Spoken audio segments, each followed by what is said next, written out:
I started making shaps in 1977, I didn't have a sewing machine. I buck stitched all my shaps together. So finally a gentleman that I was living with went to town and bought me a commercial sewing machine.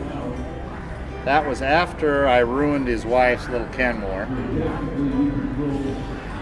And since then, we going back old school. This buck stitching kind of came back in style. It looks pretty good.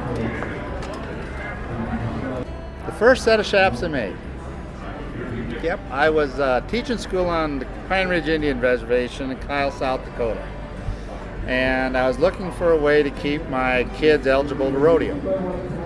And so I went and invented rodeo class. And we rode the bucking horse, and we roped the bale, and we all braided a set of reins, and we all made a pair of chaps. We all made a pair of rodeo chaps, every one of us. And I donated that pair of rodeo chaps, and it got raffled off. And later somebody says, hey, why don't you make me a pair of chaps? So I made another pair of chaps. And then I made another pair of chaps. And when summertime came, when all the other teachers went on unemployment, I just kept making some rodeo chaps. And that's how I did it. I'd make a dozen pair of rodeo chaps, hanging them up behind the chutes when I was riding bucking horses and bucking bulls. And I'd sell them to the other cowboys, $55 a pair. All day long, every weekend. Never made any money riding bucking stock, but I sold lots of shaps. Lots of rodeo shaps. And I do know where that pair of shaps is. It still exists. It still exists, and I know where they are. And I also traded back for my first pair of chinks. I am in possession of them.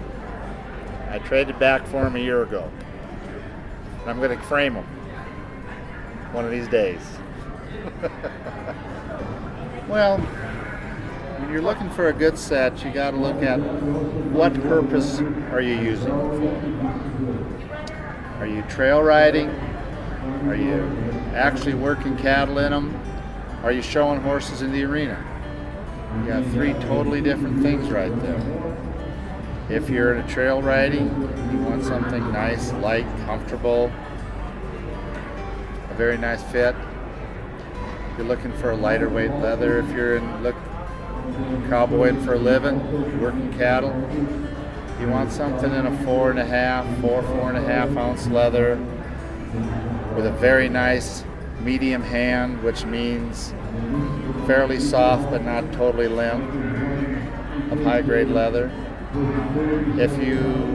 That will take abuse, a lot of abuse. If you're in the show pen showing reiners or Western pleasure, you're wanting a nice light 2.5 to 3 ounce leather that configures very nicely to your body. If you're cow horsing or cutting, you want a little bit of heavier leather. You like about a 4 ounce leather, 3.5 to 4 ounce leather, because you'll get some abuse. When you're cow horsing, you'll be banging up cows against the fence, banging against your leg, and you're in the saddle a lot. You use different leathers for different disciplines. And you want a leather that will lay, that will drape, that will not stick out at right angles, does not crinkle and crease. You want something that is, you want a piece of leather that's meant for the task at hand.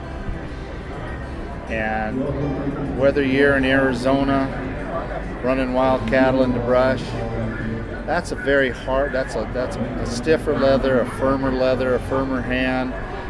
If you're in South Dakota, Montana, where there isn't that kind of brush, you want something that's going to have a lot more give. You want a nice 4 ounce leather. It just depends at the task at hand. Me as a shap maker, if you call me and want me to go and make a pair of shaps, I'm going to ask you where you live and what you're doing and what you're going to be doing with this piece of equipment.